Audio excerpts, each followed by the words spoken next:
The vibe was nasty. It was ugly. It was we didn't like each other. I'm the one that did all that.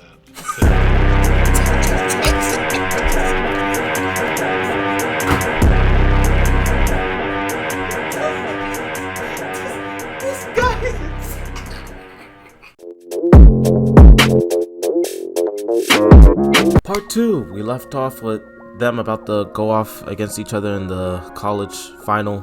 That's the most highest ranked college NCAA game of all time. Never seen this game before. I've seen little highlights and clips and people talking about it and stuff, but I've never seen the actual breakdown of the game. So let's get into it.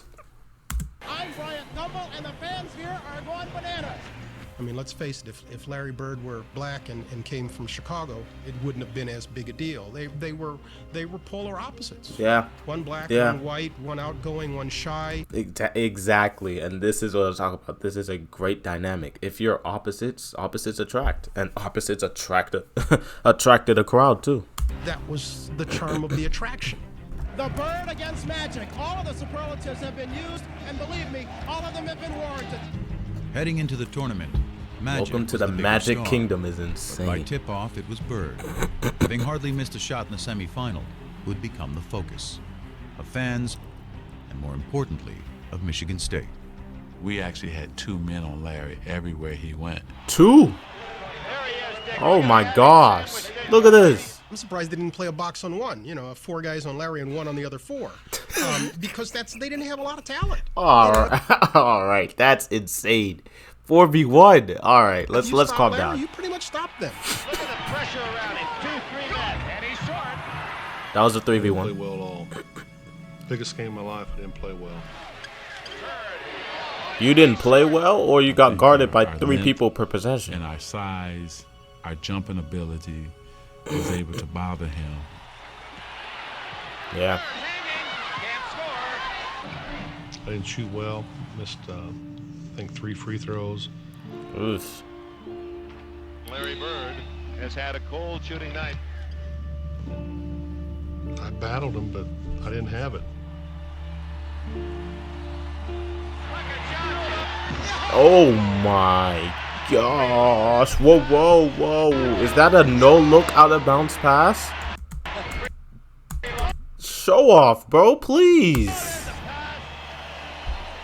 Up, here we go. Up. Him. Michigan State University, national champions, 1979. Magic, not only were you a leader on offense, I thought you did a great job on Larry Bird in the zone, denying him the ball. Yes, Coach gave us a good game plan to go against Larry Bird, and all we had to do is go out and do it. That's what we done. And congratulations, Super Bowl game. If you double team, triple team Larry, I mean, what do you expect? It was over, you know. That was my 4 years. I was done. No, it still hurts. And when you win 33 in a row and you walk into a game, you know, you never know what to expect, but I expect to win. We didn't win. 33 in a row. The streak Took. is over. I knew it was going to haunt him forever because we were going to see each other a lot.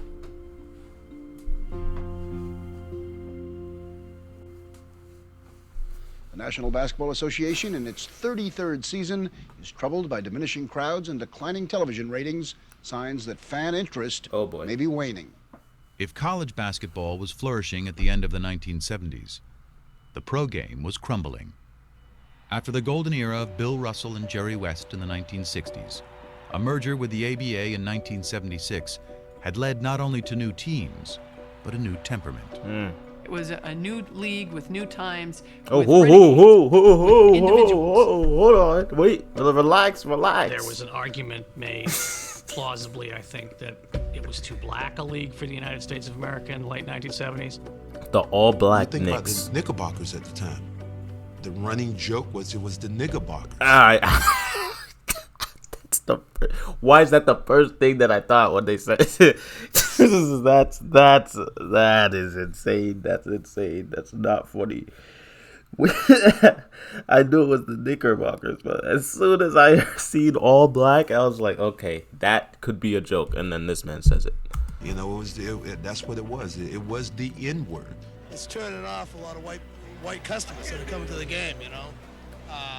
Why? I think there's a conflict between the white and the black, and it's because they can't relate. It makes sense. if there's an all white, there's a reason why people like me, I don't watch baseball like that. I don't watch hockey like that. It's not because it's a bad sport.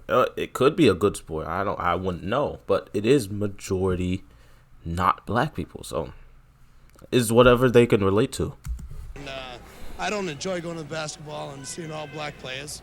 I mean, I think when they said too black, they meant not just in terms of color, but in terms of style. Let me get mine, and the hell with yours. Basketball for us was about the best moves. You wanted to be that big player that everybody talked about. You wanted to be the one.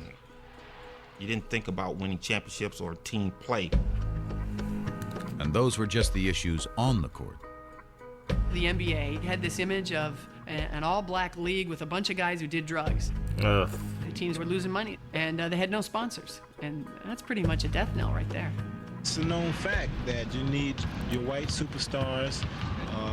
You need a mix of everyone. White ball So players on the team for the white fans to identify with. if you can appeal to And in everyone, the newest member of the Boston Celtics, that's exactly what the league appeared to be getting. There's hope he can help solve professional basketball's difficulties, which some say are compounded by a question of black and white. The Great White Hope. What does that mean? Well, you know, it's very hard to say because there's a lot of great white players around, and I just hope that I can just fit in as well as some of them that has fit in. He ran away from that designation. He made it very clear, almost from day one, that he was not the Great White Hope. he's a You know, hooper. the great players are the black players, and they're the best. Such deference meant little to black Celtics like Curtis Rowe, Sidney Wicks, and Cedric Maxwell, who looked at Bird and saw not the Great White Hope, but another case of Great White hype. He didn't impress me no more than any white guy I've ever seen play before.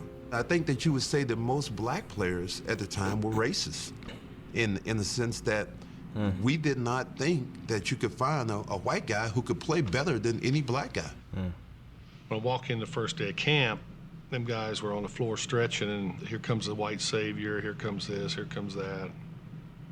I sort of enjoyed it because I knew I was going to battle them all day. But Curtis and Sidney didn't last long. They didn't even make it through the first practice, and they were cut. So then it was just Cedric.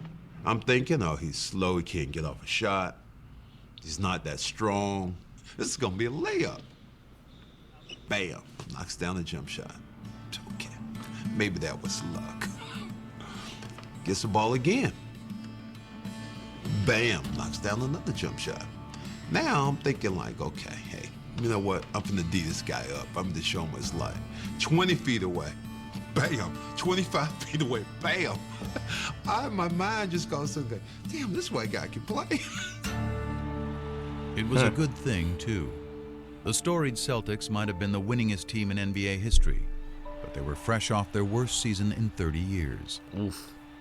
And in Bird, they had a player who was not only supremely talented, but tough enough to take on any challenge. He's talking to Julius. Oh, okay. Oh, no, they jumped him. They said no fair one-on-ones. They held him down. But tough enough to take on They said no any fair challenge. one-on-ones. Look, like that's a one-on-one right there. Push, choke, hem. They said, we're going to hold you. And nah, that's insane. That's not fair. Let them run their one-on-ones. Everybody's against me. You should think up things to get me rattled. Whoa. Okay, here we go. He knew how to fight. I know that from off the floor. One night, somebody was Is that security giving taking one him of off? his buddies a hard time, and Larry went over and said, "Hey, this is my friend." And this guy was a pretty good sized guy.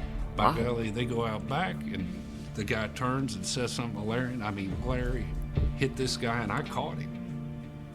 Hit him so hard, I go, "Whoa!" He was from the old school, and that's how he played. Larry Bird plays it to the hilt, baby. Played the game hard. Played rough. There was no frills about him. He came in, he threw elbows, There was nothing smooth about Larry. I've seen that attempt to save the ball at least 50 Windwinders times during this like that. Larry Bird They're tour. hardworking people. They like that's how people view them, and that's what Larry was. Larry Bird follows his own shot.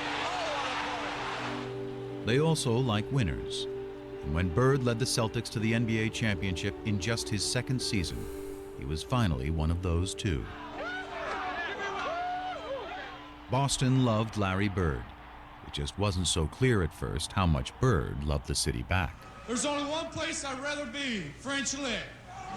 Thank you.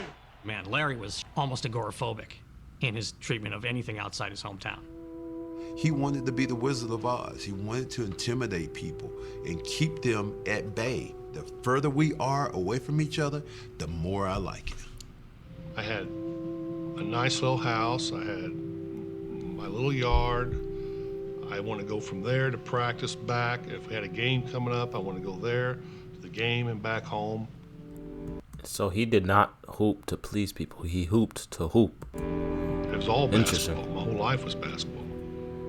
If he was just sitting there with just me, you were looking around mumbling, trying to find things that we had in common that we could talk about.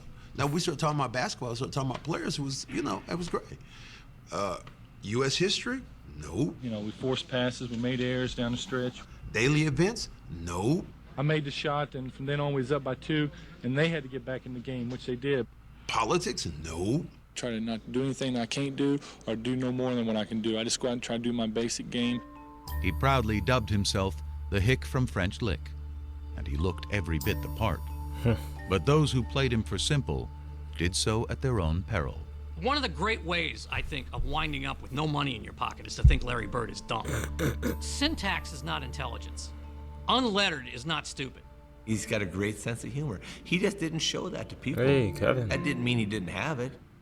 He did, however, allow the public one small indulgence. You could come out on Saturday and watch him mow his lawn. Huge crowd started to stop.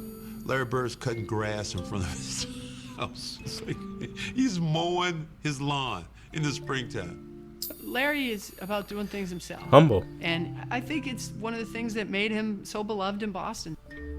But as Bird navigated through his new world, he still had one eye fixed on a familiar foe in a faraway land.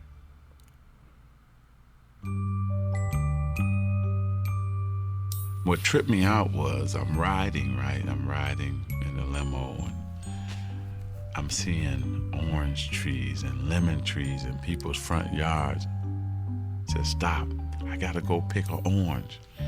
Are you crazy? I said, no, I gotta do this. And so I ran up like a scared little kid, grabbed the orange, and ran back to the limo. I'd never seen it. The dynamic's interesting because when Larry Bird talks, I have no idea what he's gonna say. He still has like this mystery factor to it. When Magic talks, I know the type of charisma, what he's technically going to say. I know like his personality type stuff. It's interesting. An orange tree. I'd never seen a lemon tree. I was fascinated. When 20-year-old Irvin Johnson arrived in Los Angeles in the fall of 1979, he was a world away from Lansing, the only home he'd ever known. He was the #1 pick of the LA Lakers, a once dominant franchise stuck in mediocrity. In the stoic Kareem Abdul-Jabbar, the Lakers had talent, was energy. Kareem Abdul-Jabbar, the Lakers had talent, was energy. Irvin Magic Johnson was only too happy to provide it.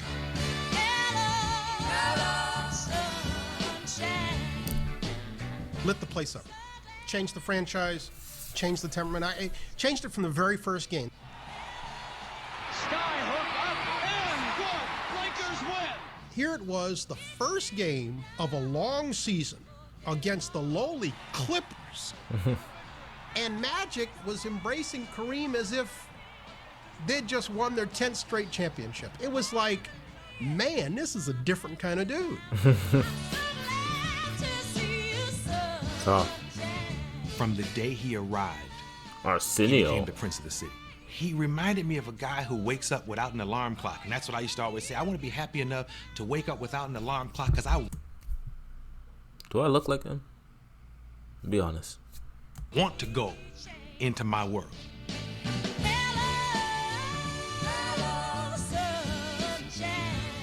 He had it, what it is.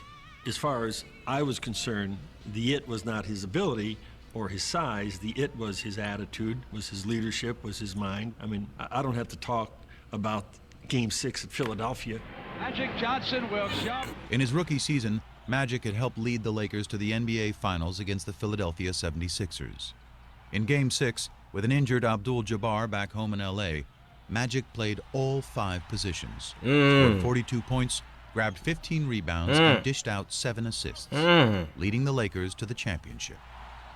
In just 4 years, he had won titles in high school, college, and the pros. He pulled a LeBron when what AD do you was have hurt. that makes you perform like this in these championship games? Well, I don't know. Word. LeBron pulled a him because he did it first. Yeah, whatever.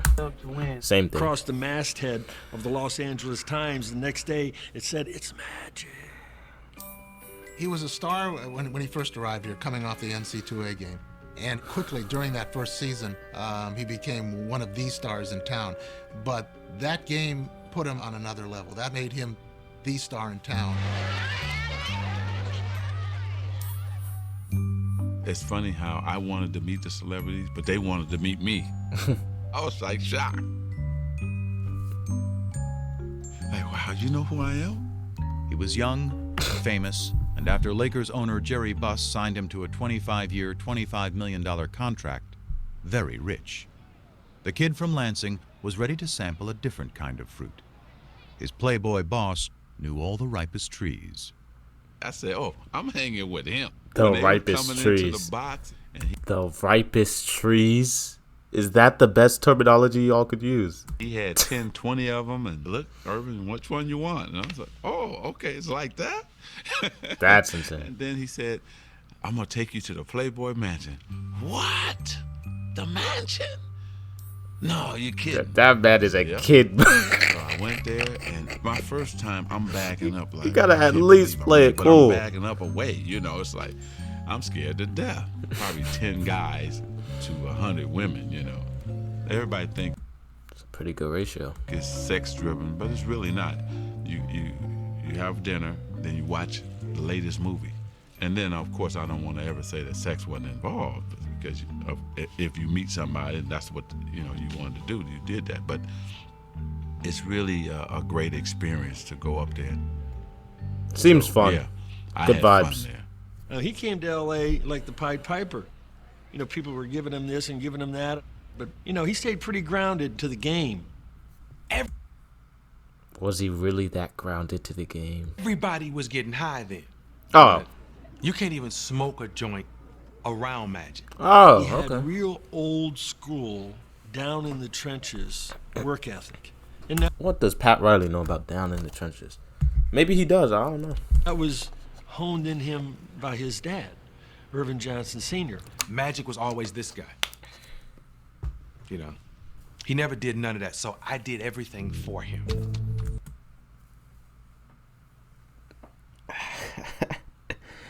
You did everything for him, so you smoked every blunt by yourself. So is that what he's okay. Magic Johnson was living on a natural high. He was starring in the role of a lifetime. I know those ones. Point guard of a Hollywood team with an offense called Showtime. He even had the alter ego perfect for the production. I mean, Magic was his stage name. Even he would laugh about it. I mean, who calls him Irving Johnson, even in today's era? Well, he always His says name there's two is people. There's Magic. Irvin Johnson from East Lansing, and there's Magic Johnson from Hollywood. Irvin Johnson is another guy. Here's Magic over here and here's Irvin over here. Irvin is this fun-loving guy.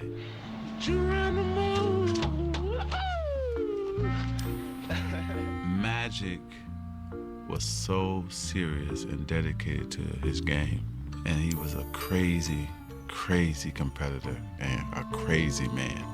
Irvin, I think, is the smiling kid from Lansing. I think Irvin died about 25 minutes after the NCAA championship game. Irvin doesn't have the ego that Magic has. That's very specific. Magic got a crazy ego, and winning is everything. And Irvin wanted to, along with Magic, conquer LA. After having led the Lakers to 2 NBA titles in their first 4 years in town, Magic and Irvin were well on their way. I think Magic wanted to be. Should I stop it here? You want a few more minutes? All right. Friends with Larry Bird. I'll He give wanted y'all to a be few friends more with him on the minutes. World Invitational Tournament, and Larry just wasn't very receptive. I think he wanted to be friends with him during the Final Four. Larry wouldn't even go over and shake his hand. So now Magic's saying, well, what's with this guy? Everybody loves me. How come you don't love me? And then they get to their rookie year, the first time they play each other. Well, they have a very hard foul. Oh. And they have to be separated. Okay. And Magic's Okay. like, all right, well, the heck with this guy. You don't like me? Fine. All right, good. I don't like you either. You know, he's a very competitive player, and I'm a very competitive player, and we go head to head, and we go for blood almost. The vibe was nasty. It was ugly. It was we didn't like each other. I'm the one that did all that. To tell you the truth, it was.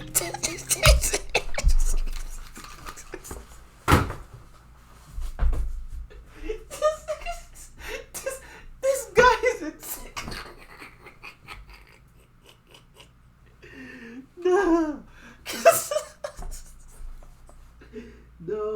No. This guy is insane.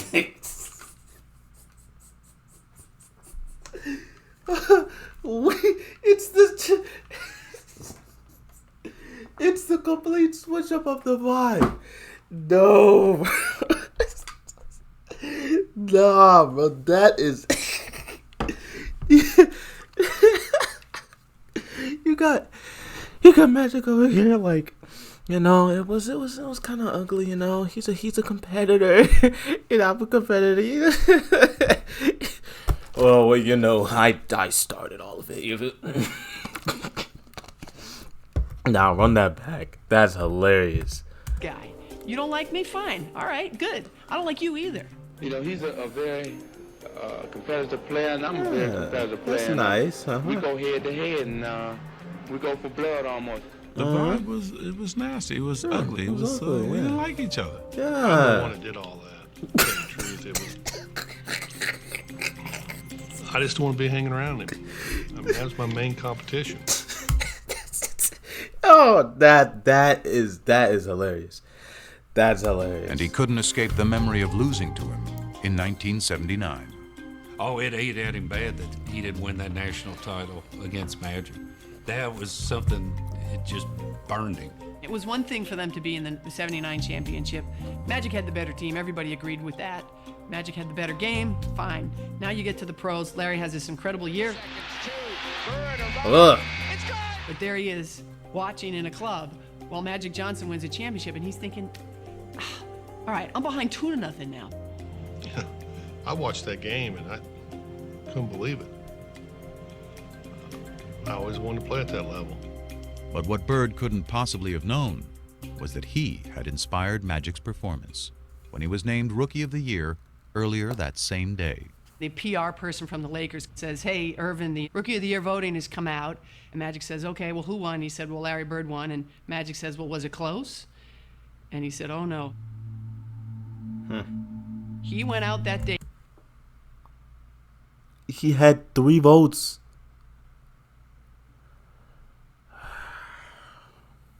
So I would say race. I would leave race out of this, but if the league needed a good white hooper, that's probably why he got 60 whatever votes. Say yes to try to win the NBA championship, but also to prove it to one Larry Bird. You know what? I should have been Rookie of the Year. Even though I won the championship, I still wanted to win Rookie of the Year too. He won that championship. I was pissed. I want him one. But even after he had won one the next year, his obsession only grew deeper. I'd get up in the mornings and see what he did because their games came on late. Then you look at the box score. I had to have him there for some reason. It's a blowout. It's like a crutch. Somebody I can compare myself to. I feel that.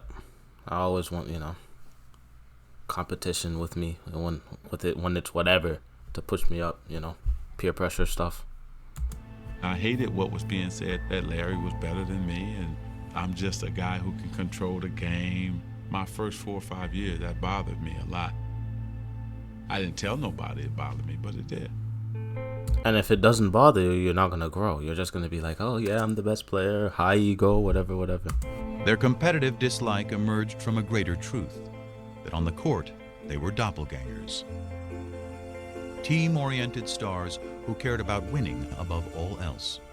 Basketball savants who fused the substance of the 60s with the style of the 70s. An exciting yet selfless way to play the game in the 1980s. Yeah, I'm going to pass. But I'm going to pass in a way to make you look like a jackass. They were so similar in the way they competed. I mean, they were two halves of the same brain. Same craziness to excel. I seen that first couple days I was with him. Basketball IQ off the chart. Seen the game a little different, most players. Playing the game the right way was everything. A lot of guys can just score, a lot of guys can just rebound, a lot of guys can just make plays. We can do it all. Larry and Magic could control the game with 12 shots. It was amazing. They'd be 7 for 12. They'd have 20 points, 15 rebounds, and 12 assists. And you go, man, the guy shot the ball 12 times and was the best player on the court by far. But I think it was tough at first. I don't think either one of them wanted to recognize that they had any equal anywhere in what they did. But they sure as hell didn't want to recognize that their equal happened to be that other guy. That's why we hated each other too, because we knew we were mirrors of each other. I think for a while the two of them had to come to grips with that. They had begun changing the game, but with continued low television ratings and tape-delayed finals, the league was struggling to get the word out. When the NBA and CBS signed a new TV deal before the 82-83 season, the rescue plan was simple. Sell more Bird and Magic, and sell them not just as ball players, but as arch-rival characters in their own dramatic saga. You got this. And we're going to end it there. I guess we're going to see next how the NBA sold them as characters. You know, you have to build a storyline in order to get views. Stuff like that. Controversy sells, as Central C said. Follow me on Instagram. It's somewhere. Yeah, I'm going to see you on the next video. I'm just talking on this beat, like it's just you and just me. We can say the side of the beef.